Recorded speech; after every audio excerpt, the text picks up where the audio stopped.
Well, hello, everyone. Thank you all for joining us today, wherever you're joining us from, wherever in the world you are. In fact, if you'd like, you can pop that into the chat. You can tell us where you're joining us from today. My name is Carrie Foster. I'm the VP of Marketing at Molecule.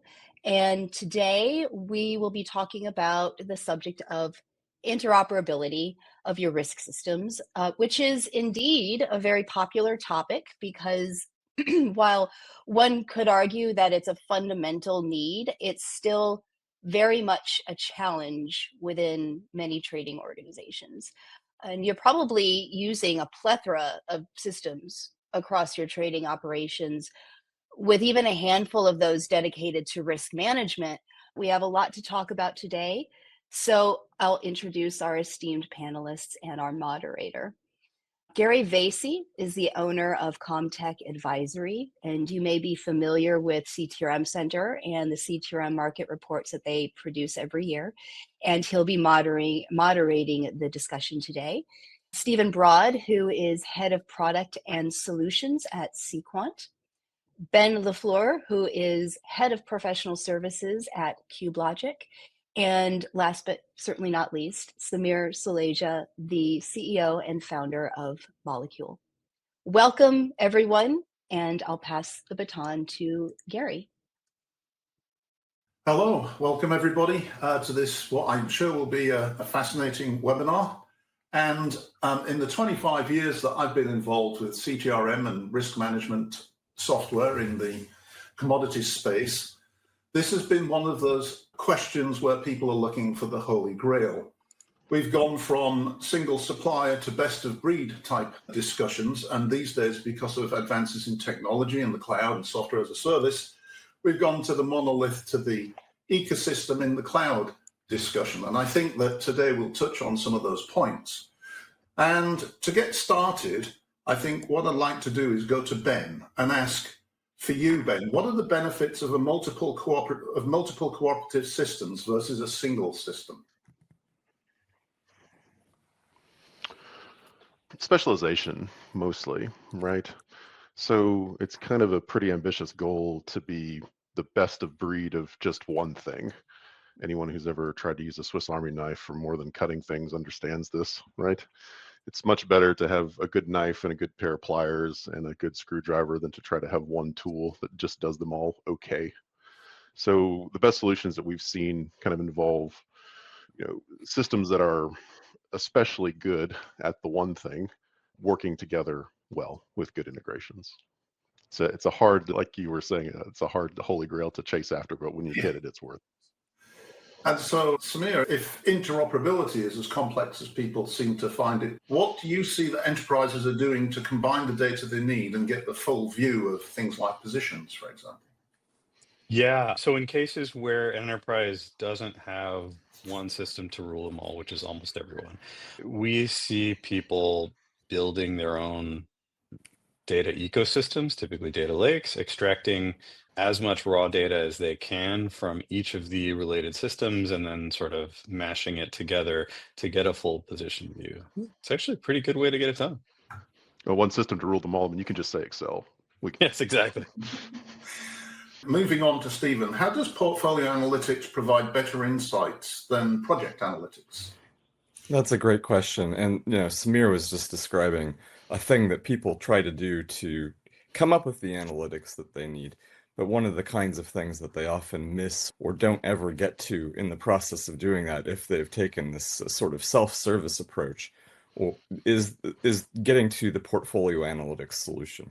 What's valuable about it is that there are a lot of risks and variabilities that we see in energy markets today, maybe even more magnified than they have been in the past. And constructing a well-crafted portfolio is difficult, especially if you're trying to analyze and do analytics on each individual asset one by one. The portfolio solution allows you to see when assets that are in your portfolio are de-risking each other, maybe through a diversification benefit, or perhaps through a hedging strategy that was intentional, but still very difficult to measure without a portfolio level view. And so if you're doing the thing that Samir was mentioning just a minute ago, you might do analytics on a project by project basis and try to roll them all up, but the risks aren't, they don't add together like that. Sometimes you can have two projects that maybe wind generators in different locations. The wind doesn't blow the same in both places, so sometimes they can even have a little bit of a de-risking effect. So that's a thing that we like to talk about when we think about portfolio analytics, is just that there's extra value that's in there that may never surface if you don't have strong portfolio analytics. Right. At this point, I'll just remind people listening in that if they want to ask a question, please do go to the appropriate location and ask the question. I'm monitoring that. I want to just switch quickly to asking all three of you, and we'll start with Ben, just in terms of a coalition of best of breed vendors, why do you think a coalition of best of breed vendors is better than a monolithic system? Why do we think that these days? Yeah, it's again kind of, so it's back to specialization, right? Like as a company, it's a pretty ambitious goal just to be the best in breed at the one thing, right? And most companies that start up fail at that. So you won't find any, or I haven't found any, that are, you know, best in breed at multiple things, especially kind of across all the, you know, all the different kind of diverse skill sets that we have represented here on this panel, right? Analytics, ETRM, credit risk, market risk, trade surveillance. So the best solutions that I've seen come from all of those types of systems that are the best in their particular areas working together well. That's hard to get to, right? Because, you know, building those integrations, particularly if you're starting with a customer implementation, right? And you just happen to have the set of systems together that you need to talk.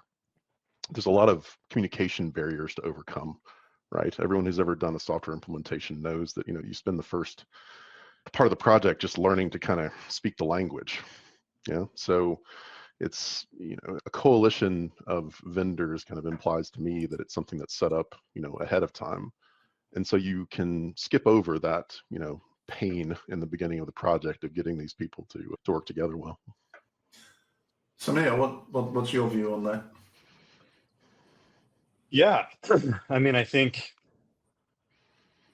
there are a lot of vendors in our ecosystem with vastly different technology platforms, and you know, almost at a concept level. And so getting multiple vendors to speak the same language is one thing. Getting them to speak the same language from the same place is yet another. There's a number of hurdles there. Just thinking about, like, you know, how do you take in it, like in our space, it's a lot about the logistical differences between the way that physical commodities trade, right? So you can kind of model power as gas that moves instantaneously, but then when you start talking about truck business, it's wildly different.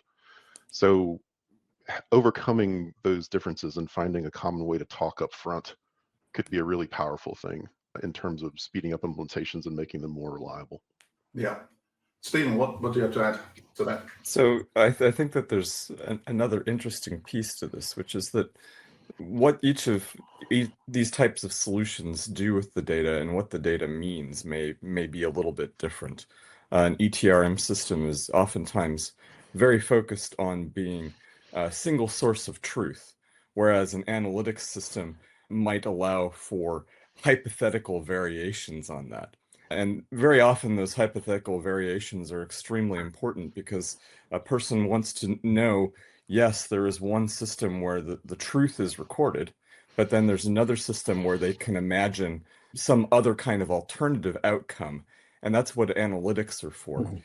You're going to take your current position, but then you're going to say, well, what if I had this hedge, or what if I had this long-term contract, or what if I add this battery storage device? What does that do to the portfolio that I have today? Or even ask a question like, would I have achieved a better outcome in the past if I had some of those things? And a single source of truth is not really usually set up for that kind of hypothetical analytics. So the meaning of the data can be quite different between these different kinds of systems. Yeah, exactly. Yeah, you could think of it like an ETRM system telling you exactly where you are, an analytics system telling you where you might go, and risk systems making sure that you can get from one place to the other. Indeed.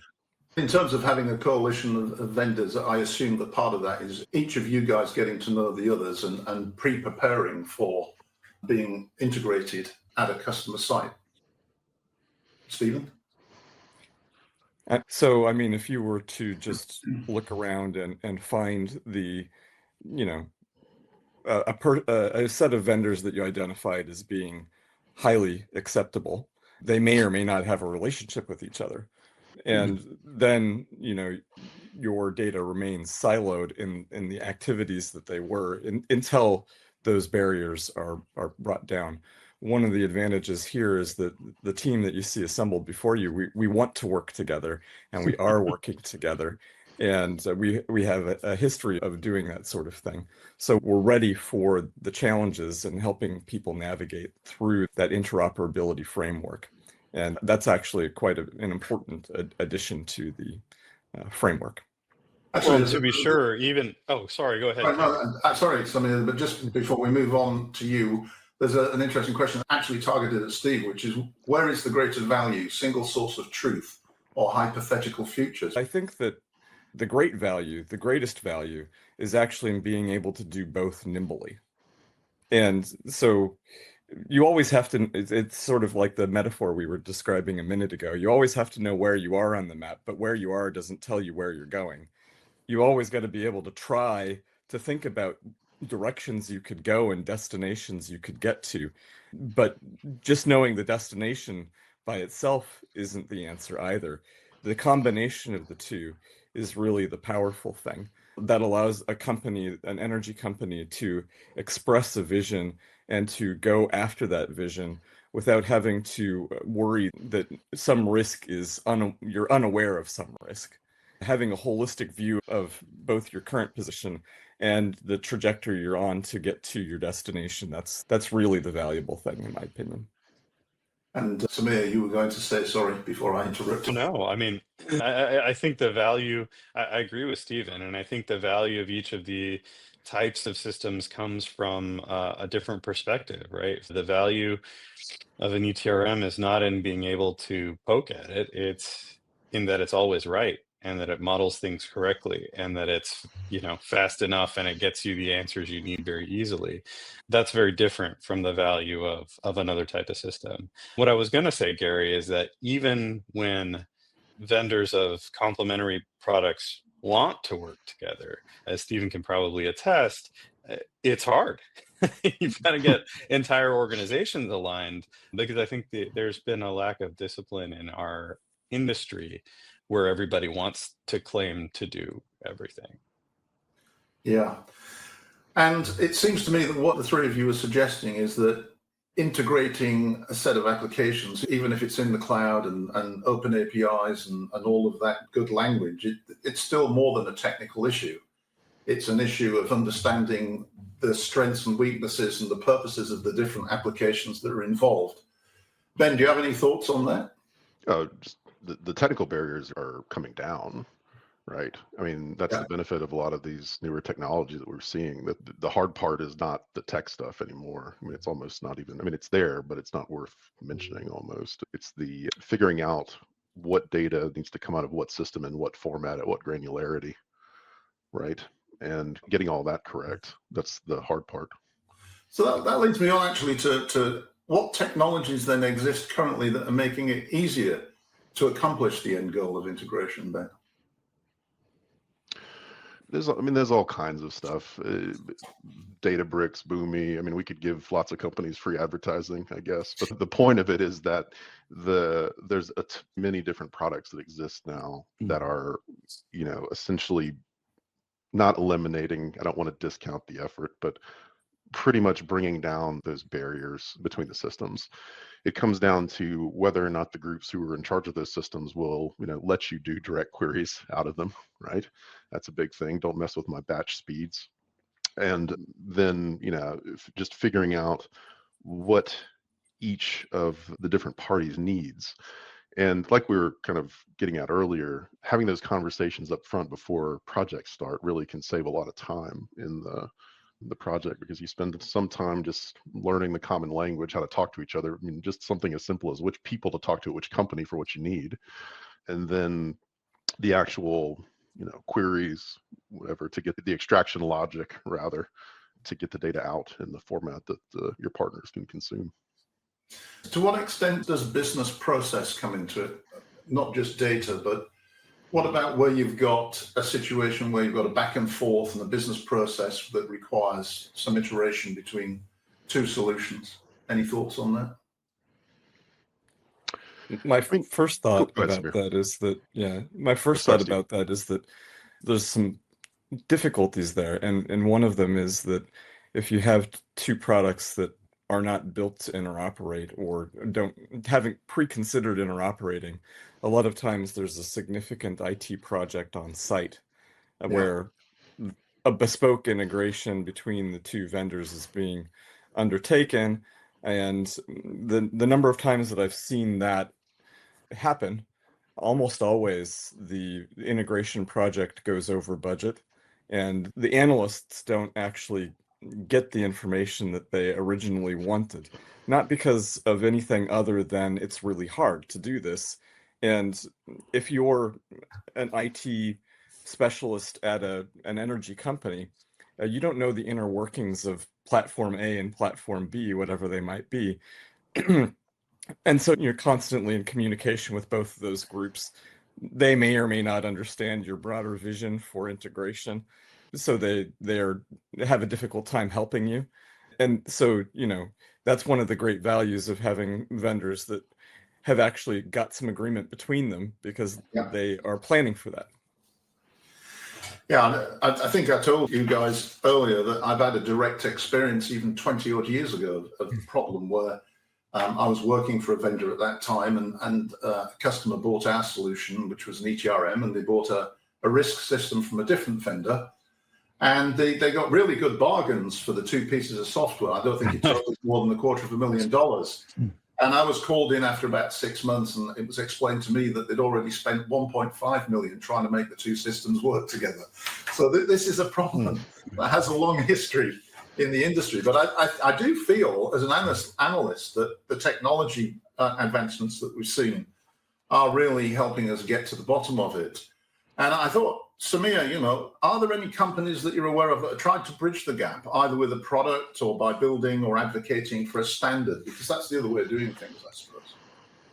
I mean, there's certainly the ones on this call have done a number of bits of work together trying to advance that, and run into successes and run into challenges as well along the way. And then there's some really good, talking about how technology has driven the cost of this and the complexity of this down. There's some really good integration platform as a service providers as well. There's things like Workato and two or three others whose names escape me at the moment, but integrations are sort of commoditized at this point, and so the technical cost is probably approaching zero. And I see we've got another question come in, and it seems applicable to this stage of the conversation. So I'll ask the panel as well. What are your thoughts on integration/interoperability through a peer-to-peer integration versus a centralized integration service layer? Centralized is probably cleaner, but a lot more expensive. And why would it be more expensive? Well, because the integration service layer would be hosted at the company organization. So you'd be using, I don't know what people use these days, TIBCO or something like that, to build a whole service bus. That alone is probably a multi-million-dollar project. Yeah. Absolutely. In fact, that was one of the almost solutions for the Holy Grail back about 20 years ago. I recall one of the times when people started moving in that direction and figuring out that it wasn't the right way to go. I want to ask Stephen a little bit more of a specific question around analytics. Why does analytics cadence matter? Yeah, actually, I was just hoping that we would talk about analytics velocity. And so one of the challenges of today's energy industry is that executives are getting addicted to analytics, and they want more of it. They want it faster. And the pipe from where the data comes from to where the analytics happen is getting maybe not quite so long, but certainly it was not originally conceived of to to move that data that fast.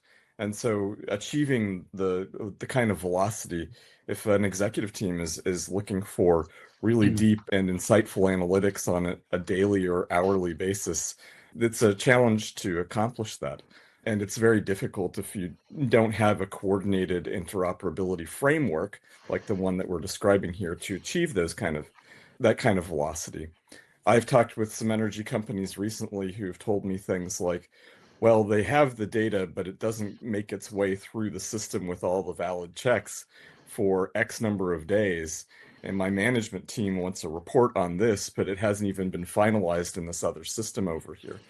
So, making sure that you are not sequestering that data to one piece of the overall chain or another ends up being crucially important in order to make sure that you end up with the analytics cadence that you want for good decision making.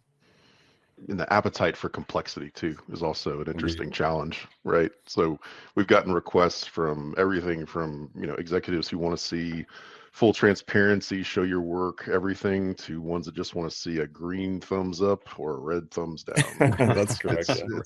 So finding the right balance for your audience is also a challenge that we've had. Well, and to your point, sometimes the same executive wants to just see thumbs up, thumbs down, but then in a different topic, they want to see something quite detailed. Yeah, exactly. Particularly when things are going wrong. Yes.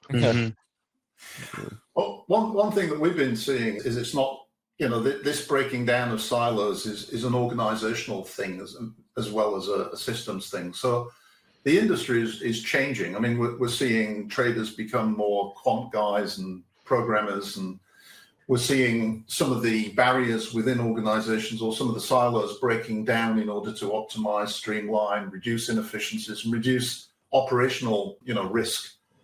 And so that's also being reflected in this push to try to build ecosystems and support the supply chain, from beginning to end, involving all the players so that you can start to really optimize and break down some of these traditional barriers. So that means two things. We're seeing a new breed of people coming into the industry, and we're also seeing this push to try to deploy, sometimes augment legacy systems with newer systems. And of course, that always brings up the same problem of this integration. So if you were one of these organizations that was going through this, and let's face it, most are at this point in time, what would be your sort of advice, maybe the top one or two tips that you would give people listening in today to try to achieve some level of interoperability to support streamlined business processes, whether it be risk management or the broader supply chain? Any ideas? Should we start, Stephen? Yeah, so I have some things that I could say about this. So one of the things is that for people who have already got a fairly rich analytics practice, but what they're struggling with is either velocity or organizing their data, a lot of times they feel like they have to give up what they've got in order to adopt a framework that is going to get them the kind of velocity or analytics that they want in other areas. That's actually one of the reasons that we built cQuant to be an extensible analytics platform. So our customers are actually able to bring and lift maybe some of their own internal analytics models that they've built to our SaaS platform, and then they can run as part of our analytic chain. We really value that kind of extensibility. So, if you're worried that you've got analytics that you're going to have to give up, that's not necessarily the case. You can move to these kinds of platforms that are built for interoperability with my colleagues here and not have to give up as much as maybe you think you are. I think that's one perspective I would take on it. Extensibility matters. Ben, Samir, any thoughts? I don't really have much to add to what Stephen said. I think that covers it. Another question popped in, so I'm going to hit that one right now. Samir, how is quantum computing expected to impact ETRM? And I'm all ears, because the topic I'm interested in too. Batch speed, I guess. Yeah, I guess so. I think for ETRM, it would just make it faster, but I think for an analytic system, it would be transformational, right? Yeah. This is something that we're exploring right now. Of course, the technology is at a very early stage, but there's some kinds of optimization, in particular optimization efforts that can be drastically sped up by quantum computing. But it's still early stages and it's still quite expensive also. Yeah. So Ben, what's the importance in collaboration and cultural shifts in overcoming barriers for cooperative integration? I think we kind of covered it earlier. It's those initial talks around when you're doing integrations on, everyone speaking the same language, learning who the right people are at the right companies, overcoming any kind of time zone, cultural, language differences, moving to a kind of an existing kind of best of breed coalition of vendors gets you past all that, right? So people have done it already. You don't have to pay for it in your project. Good. Good. And I guess in terms of next question, I want to bring in the concept of standards. I've been around in the energy and broader commodities industry for quite a long time now, probably too long to be honest. And I've seen many attempts at cross-industry standards, which if they could be GISB, for example, POSC on the upstream side.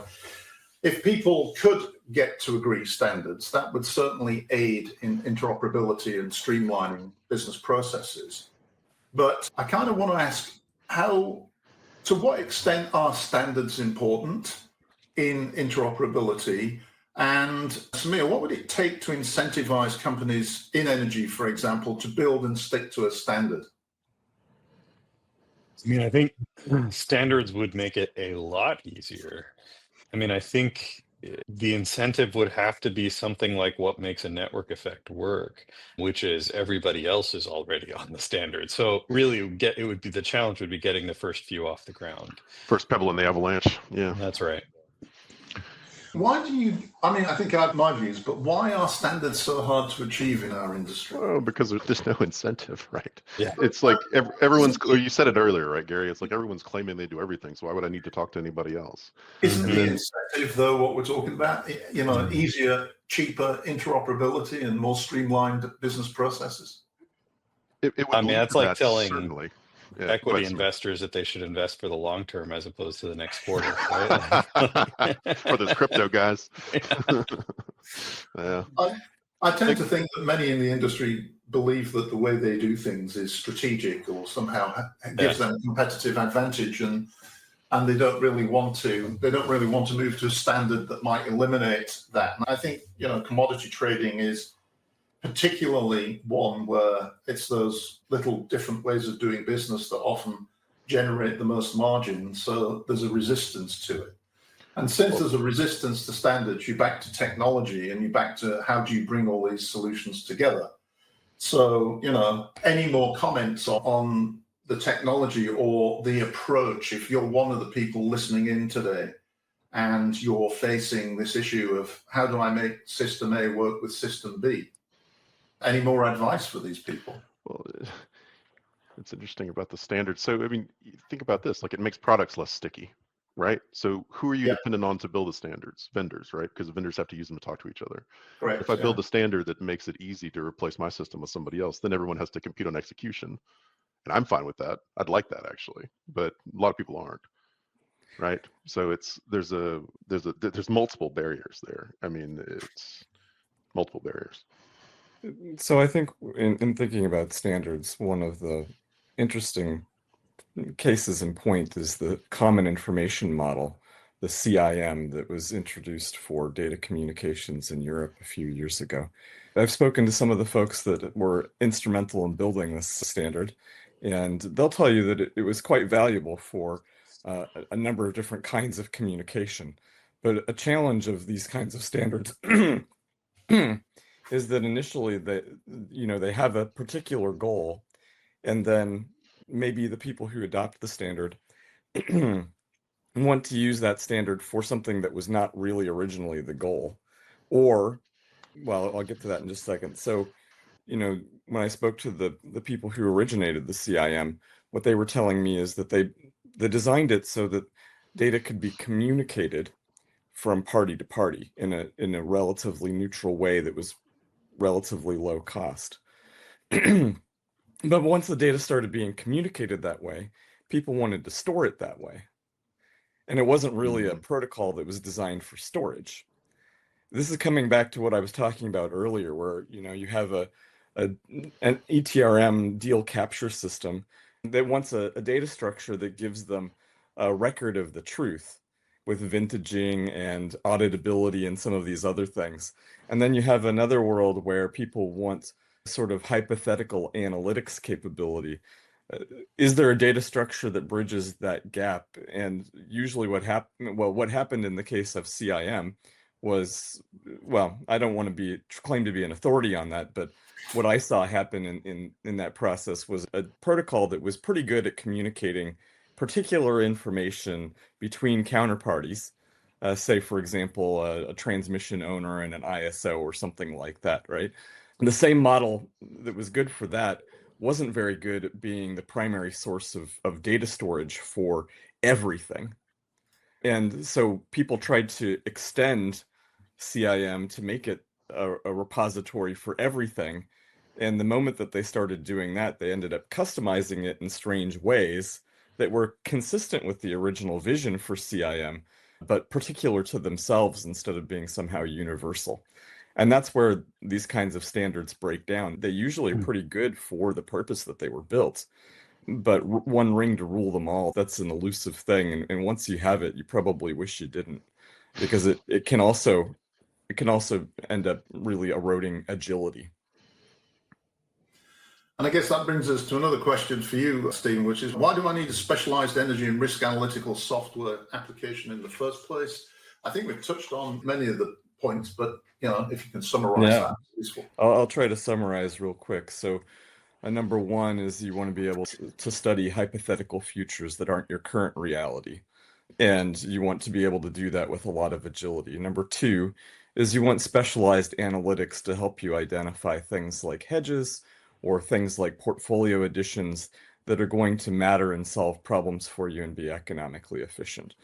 Number three is that in an analytics framework, you very often want a highly collaborative environment where people are bouncing ideas off of each other and trying things and identifying a process that works, in addition to what I would call a productionalized analytics, where you do the same thing basically every day. But you want both this sort of ad hoc world where maybe somebody's just trying to solve a problem and trying to figure out how to do that.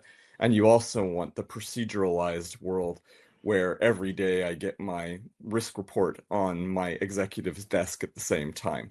And that's a place where a platform like cQuant plays really well, because it's designed specifically for that kind of intellectual agility on portfolios. And I guess that really takes me to asking each of you in turn, if you are parties that are working together to provide interoperability solutions, then perhaps I should ask each of you to describe what it is you actually do as part of that interoperable solution. So let's start with Ben on that one. So credit risk monitoring simply is kind of our main bread and butter. We will also have some other side businesses, not side businesses exactly, but we're best known for credit risk. And we have trade surveillance is probably our number two thing. So those are the things that we think that we do really well. Yeah, Samir? System of record and the ability to do reporting out of it. And Stephen? The more hypothetical analytics and the productionalized analytics that I was just describing, and making sure that people understand the medium and long-term impact of deals that they add to their overall portfolio, and what the risk implications of those are as well. So in fact, the three of you present quite a nice little solution kit from traditional risk and modeling and analytics through to credit and all of the ETRM type functionality in between. So you've seen, firsthand the issues of matching together an ETRM like Molecule with a risk system like cQuant and what those issues are. There's another question come in here. So what are the expectations when, that's a good one. What are the expectations when multiple vendors are involved? RFPs will discuss support, but not as a collective. So this really relates to procuring and procurement. And this is another area that we don't see as moved that much, because it's still very much a traditional RFP, RFI driven, 3 to 5 year type process. And there are other ways to do it, like proof of concept and other ways to do it. But this is a great question, because if I am trying to procure solutions from different vendors in an ecosystem and make them all work together, then what are the expectations that I should have about multiple vendors and how they will support the collective offering? Well, it Anybody? really depends on how you contract the deal. Like if you want to assemble it yourself as a set of multiple vendors, then you probably won't get the accountability that way. But if you put one of the vendors in the lead, that one really ought to be accountable for the first line support of everything. I know we do that when we have integrations with the folks behind the scenes. We'll be first line support and we'll be the throat to choke. I think added to that, it's important to understand the pre-existing partnership that might exist between vendors. It's not an uncommon claim that a platform would do that, but if the party that is claiming the lead on those kinds of support issues doesn't have a well-established relationship with their counterparts, you may end up in a situation where those things are less than smooth in the actual execution when support needs arise. And I think that's a worthwhile consideration. I think that, I rarely see RFP questions that say things like, what brands are you partnered with? That meant they wouldn't phrase it exactly like that, but that's the general idea, right? Do you have a partner in X category? Do you have a partner in Y category? They tend to be very functional about, my products, what they do, and then also where's the boundary between what you do and what you don't do. But they don't talk about pre-existing relationships, even if they exist. That's correct. Yeah, I've seen that too. And I think with user training, I think that a lot of those support questions can be overcome. I mean, if they're on a molecule UI and they have a problem, like they're not going to call me, hopefully, about it, right? And vice versa. The questions come on the integrations, I think. And again, it's a benefit of taking advantage of pre-built integrations that whoever builds those integrations thinks about the error handling models, right? Where do we should have a central repository kind of errors, one place to check for interface problems that are occurring between the systems that are integrated. This has raised a little interest. So there's another question here. Curious how integrated the three companies' backends are. Trouble ticketing, for example, upgrade cycles, training, bug fixes, testing, that kind of thing. Any comments on that? I mean, I think those are things you would expect from a single organization. It would certainly be helpful to have some level of integration there or some level of understanding, but I think in our case, the touch point is often a person and a process as opposed to a system. Yeah, I mean, when you build interfaces, you create contracts between systems, right? And as long as you're not breaking those contracts, it doesn't really matter what the behind the scenes versions are. But we can align the expectations that customers have prior to onboarding them so that they understand who does what when. And that's actually the more important part. And having a consistent story amongst the vendors about who does what is sometimes that's actually more valuable than having a single vendor solution where three different departments that don't really talk to each other very often are trying to, you'd be amazed how difficult it can be to get a single vendor to handle these things when there's three sub teams that are not really coordinated with each other very much. They're trying to handle these things. It can actually be more difficult than three different vendors. And the first person in comment on the other side is the CEO. Yeah. Exactly. yeah. You don't want every support ticket to rise to the CEO or the COO, and that is not uncommon in that kind of larger landscape and a single vendor solution for these things. That's true. Okay, so there's another question here. What strategies have you found most effective for driving adoption and ensuring teams get full value from a complex tool, particularly in environments where interoperability across multiple data sources is critical? we'll take that. There's a second part of the question. We'll take the first part first. Anybody want to address that? I mean, you find a range of personality types, right? Between early adopters who are excited about things, these are guys who are getting some benefit from the new integration, to people who it's just a headache for, right? So your strategies there are different. The early adopters will mostly do it themselves. You just want to empower them, to give them the tools they need to make the transition from their current state to their future state, and generally they're excited about it. The people who are, resistant, mostly it becomes a matter of political will on the customer side. We can give advice, but if people really feel strongly that they don't want to move, don't want to learn new stuff, besides just the normal trying to get them a little excited about it. But again, that's hard if they're not reaping any benefit. Anybody else? Yeah, I think that's a good comment back, and I think that there's a context to this, but not being sure. Well, I don't want to try to say something universal that fits every situation, but what I would say is that in interoperability, there are going to be some people that really benefit a lot from it, and there's going to be others that don't as much. But articulating what the value and the vision for this change or this broadening is, I think, always helps. Because, if I'm the analyst who's primarily responsible for load forecasting, and what I do is I do my load forecasting and then I give it to everybody else, the benefit of interoperability may not seem very valuable to me until I learn that my load forecast is now incorporated in some downstream analysis that has this extra value that it's bringing to the company. So I would say that at a leadership level, leaders should be really excited about the prospect of interoperability, because it buys them a lot more insight, it buys them a lot more velocity, it buys them a lot more, ability to make business decisions. But a lot of times that value doesn't necessarily trickle down to the folks who are pushing the buttons on a day-to-day basis. But they should be able to get some benefit as well. Samir, anything to add on that? No, I mean, I think the reverse is true as well. The person who is, for example, doing load forecasting may be handed a set of input data that they don't realize has come through 3 systems before them, Right. and is the product of that. That's a great point. The second part to that question is also interesting, which is, how do we address compliance and maintain trust in the system while managing such complexity? Any thoughts on that one? Yeah, I think good error reporting, like I talked about earlier, right? So, I mean, obviously everyone's going to go through whatever level of UAT is appropriate for the complexity of the thing that you're doing. So coming out of it, right, the projects, there's going to be a high level of trust.